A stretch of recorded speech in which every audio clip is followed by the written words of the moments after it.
Sim, senhoras e senhores, chegou a hora de falar sobre isso daqui. Esse dia foi inacreditável. Brincadeira, vamos falar, obviamente, sobre a jornada 6x1. Vamos lá. Antes de mais nada, muito engraçado, né? Esse ataque completamente coordenado de toda a internet, cobrando só eu. A culpa é minha. Porque, assim, o projeto ele é tão bom que não tem consenso nem entre a esquerda. Nem todos os deputados do PT votaram. Só pra você ter ideia. Não vi eles cobrando absolutamente ninguém de esquerda. Por que será, hein? Porque eles querem criar uma narrativa, querer bater somente na direita e acha que eu vou simplesmente ceder à pressão. Eu não vou. Nós vamos falar a verdade sobre o projeto. Começando pelo bizarro. O projeto é terrivelmente elaborado. Duração do trabalho normal não superior a 8 horas diárias e 36 horas semanais, com jornada de trabalho de 4 dias por semana. Você notou alguma coisa assim diferente aí? Não? Se você não notou nada de errado aí, você não tem direito de falar alguma coisa. Porque é uma conta básica, 8 vezes 4 é 32, não é 36. Até nisso eles erraram. A pessoa que está propondo aí esse projeto é a mesma que apresenta projetos brilhantes. Cotas para trans e travestis no ensino superior. E antes de mais nada, eu não votei contra a escala 6.1, até mesmo porque não tem nem votação em aberto disso. A única coisa que eu fiz foi colocar alguns pontos, eu coloquei levar em consideração sobre o posicionamento do 6.1. E é isso daqui que eu acho que a gente tem que fazer. E o que eu defendo? De fato, um debate real, não simplesmente uma torcida. Porque seria muito fácil eu apresentar um projeto que aumenta o salário mínimo em 10 vezes, reduz a carga horária de 20 horas semanais e pronto, perfeito. E aí quem for contra é contra o trabalhador e pronto. Não é assim que se discute coisas complexas como o trabalho. E sim, o fim da escala 6x1 para o Brasil é algo complexo, que tem que levar diversas questões e considerações, principalmente econômicas e também culturais. E ao longo do vídeo eu vou fazer algumas perguntas para você. E caso você não tenha a resposta, talvez seja porque eu esteja certo. E de fato o assunto é complexo e precisa de debate. Os políticos, por exemplo, eles definem o salário mínimo, o valor deles, correto? Errado. Basicamente eles definem o valor que está ali impresso no papel, mas não o valor dele. Já chegou uma época que no Brasil o salário mínimo era de 4,6 milhões de cruzeiros. Basicamente as pessoas eram milionárias, simbolicamente. Porque o que o pessoal do PSOL está querendo não é simplesmente o fim da escala 6x1. É a proibição da escala 5x2 e a imposição da escala 4x3. Basicamente você trabalha 4 dias e descansa 3. Tomam cuidado com essas medidas populistas, porque daqui a pouco você está fazendo escala 0x0. Trabalhando 0 dias e ganhando também R$0. E daí vamos pensar de forma fria, sem torcida A ou B. Como é que ficam os casos, por exemplo, dos supermercados, restaurantes e hospitais que tem que funcionar 24 horas? Uma escala, por exemplo, 4x3, basicamente ou eles demitem funcionários ou eles aumentam os funcionários. O aumento dos funcionários gera despesa para a empresa, ou seja, ele vai ter que pagar mais. Ele vai ter um custo muito maior. E sabe quem vai pagar essa conta? Exatamente, você. Ou seja, a discussão é só se vai aumentar o desemprego ou a informalidade, porque destruir o sustento do pobre, não tenho dúvidas. Todas essas medidas irresponsáveis geram inflação. E inflação gera aumento de tudo. A notícia de agora, preço de alimentos já sobe mais do que o dobro da inflação esse ano. Ou seja, esses efeitos aqui atacam a todos, mas principalmente as pessoas mais humildes. E o que vai acontecer quando essas consequências virem? Porque elas virão. Uma coisa eu tenho certeza, não vai ser culpa da esquerda. Pode ter certeza. Porque na época da pandemia fez isso aqui, ó. Faça sua parte, fique em casa, economia a gente vê depois. Porque depois desse sloganzinho bonito que preencheu o coração de todo mundo, esse aqui foi o resultado da pandemia. O supermercado subiu 31%, conta de luz 33% e gasolina 44%. E depois, o que aconteceu? A culpa foi de quem? Do Bolsonaro. E aí, se depois de aprovado o fim da escala 6x1, colocado 4x3, sem nenhum tipo de responsabilidade, errando conta matemática no projeto, não tendo a mínima ideia das consequências econômicas, tudo isso que eu falei aqui ia acontecer. Desemprego, inflação. E aí, a culpa é de quem? Aí eles inventam, meu amigo, a culpa é minha. A culpa é Nicolas, que botou a peruca. A culpa é da peruca. Aí depois que você escolher um alvo, é só criar a narrativa. Para isso, umas pitadas de manchetes compradas, efeito peruca. Fome e desemprego se alastra no país. Uma gotinha de páginas de fofoca para poder te queimar. Urgente, peruca de Nicolas destrói famílias e economia no Brasil. Qual a sua opinião? E por fim, uma colher de tiktokers que não sabem de nada te detonando. Sobre o Nicolas Ferreira e a peruca destruidora. Voilá, pronto, você tem uma narrativa criada. E eu preciso relembrar isso aqui para você, porque o Partido dos Trabalhadores, a esquerda que ama o trabalhador, simplesmente se lixou para você, trabalhador, durante a pandemia. Vocês não vão multar, né? Sim, é uma alta de inflação. Pelo amor de Deus, não faz isso comigo, a gente vai fechar aqui. Não faz isso, por favor, moça. A senhora é mãe de família.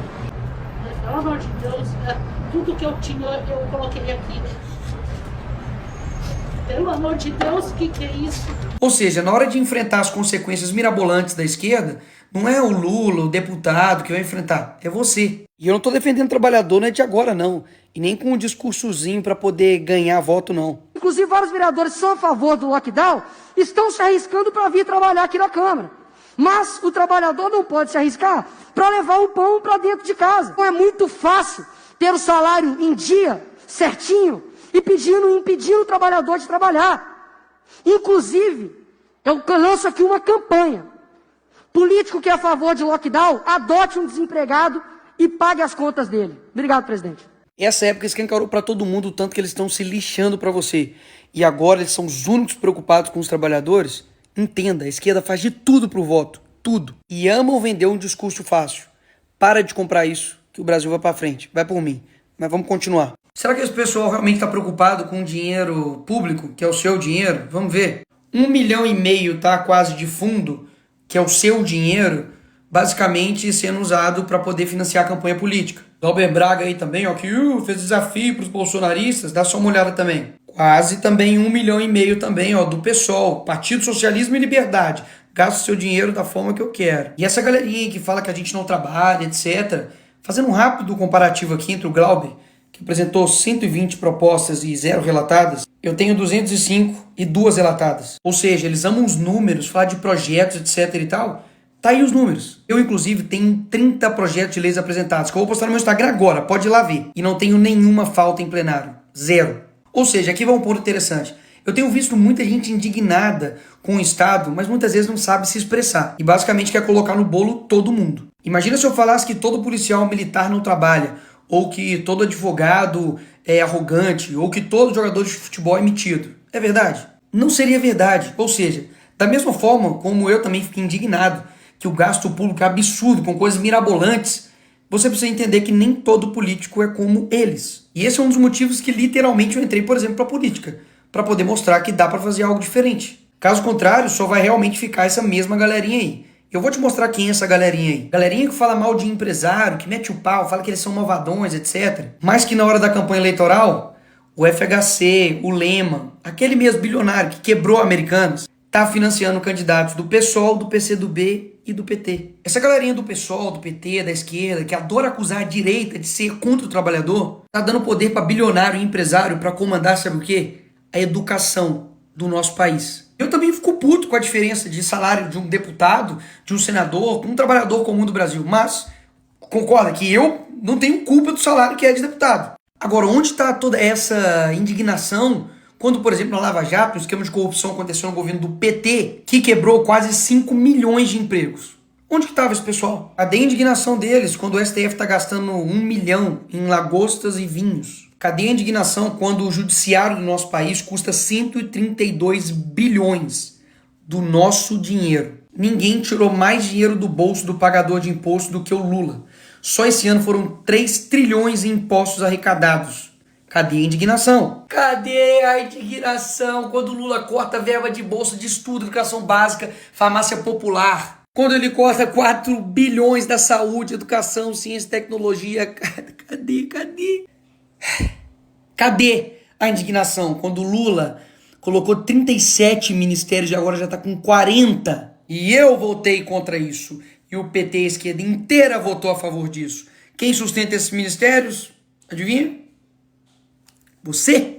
E todo esse tempo eu tô aqui com o meu papel de deputado federal fiscalizando, cobrando disso. Aí agora, magicamente, o problema todo é meu ou da direita e eles estão assim, tranquilos, são virtuosos. Eles querem sinalizar virtude, debater, gritar, mas na verdade não tem nada de concreto para a vida do trabalhador, uma mudança real, não tem. Até mesmo porque o próprio PT que defende isso aqui, ó, aumento de IPTU e ISS para cadeias de lojas, redes e bancos.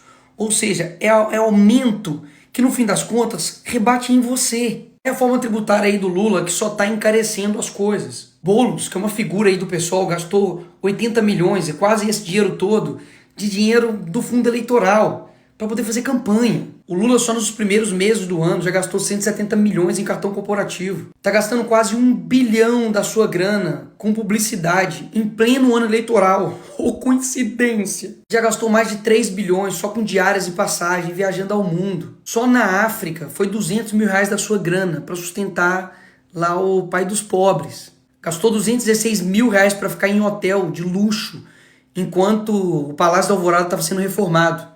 E eu denunciei isso. Você acha mesmo que esse pessoal está preocupado com você? E você acha mesmo que todos os problemas sou eu ou a direita?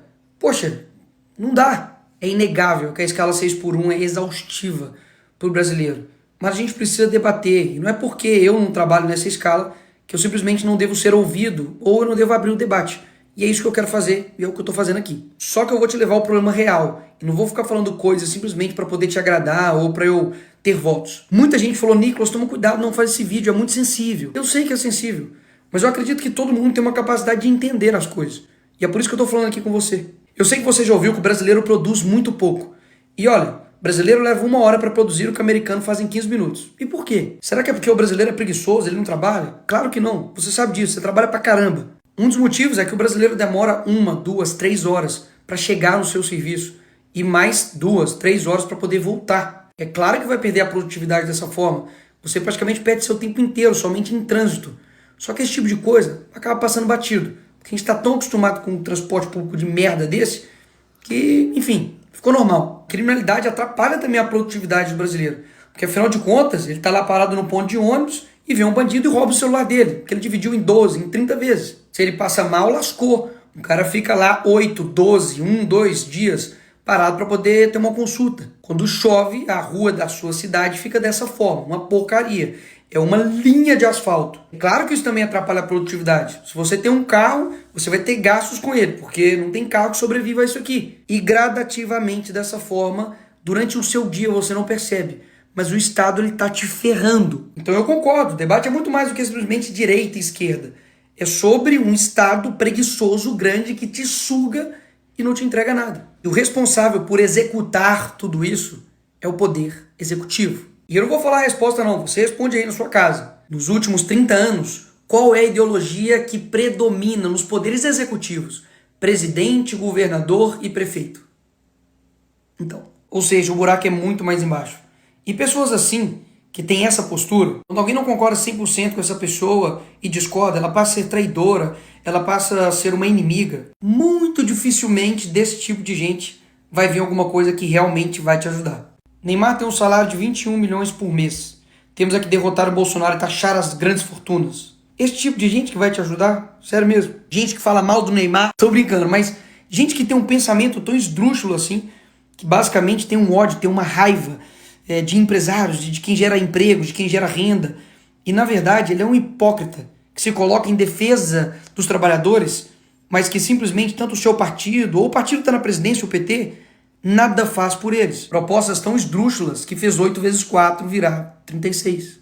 E pode falar, o que quebra o empresário não é pagar o salário do trabalhador, INSS, 13º, férias, não. É a quantidade de impostos que o empresário tem que pagar. A gente quer que todo mundo ganhe nesse país. O problema é que o empresário é explorado pelo Estado, ele acaba também explorando o trabalhador e todo mundo se ferra. E o resultado disso, basicamente em 20 anos o empresário quebra e o trabalhador fica pobre durante 50 anos. E eu sei a pergunta que você está fazendo é, e o que dá para fazer? É possível, por exemplo, mudar o modelo de contratação, de pagamento por hora, de 20, de 30, de 40, 50 horas. Mas isso, obviamente, vai esbarrar em diversas questões burocráticas trabalhistas, que está na CLT. Desonerar a folha para todos, ou dar incentivo fiscal a empresas que acabarem com 6x1 ou 5x2. Enfim, dá para fazer muita coisa. E é isso que eu e vários deputados têm feito, trabalhando para poder entregar algo de fato plausível. E não somente uma oferta fantasiosa para poder te agradar. Isso dá para fazer. O que não dá é jogar o debate para esse nível. Se os empresários são tão bons, trabalhem eles mesmos em suas empresas. Isso nem é o mais bizarro desse post. 751 curtidas de pessoas. Eu espero realmente que você tenha visto esse vídeo até aqui. E se você viu até aqui, muito obrigado. Porque isso mostra comprometimento seu em buscar a verdade. São muitas informações, são muitas nuances, são muitos pontos positivos e negativos que discordam e que concordam, mas o importante é a gente sempre ouvir as pessoas e principalmente a gente mesmo ir lá e ir atrás da verdade e buscar saber se está sendo enganado ou se de fato alguém está falando a verdade nesse jogo aí. E mesmo que tenha pessoas nos comentários fazendo comentários exatamente de coisas que ou eu não falei ou de que eu já esclareci,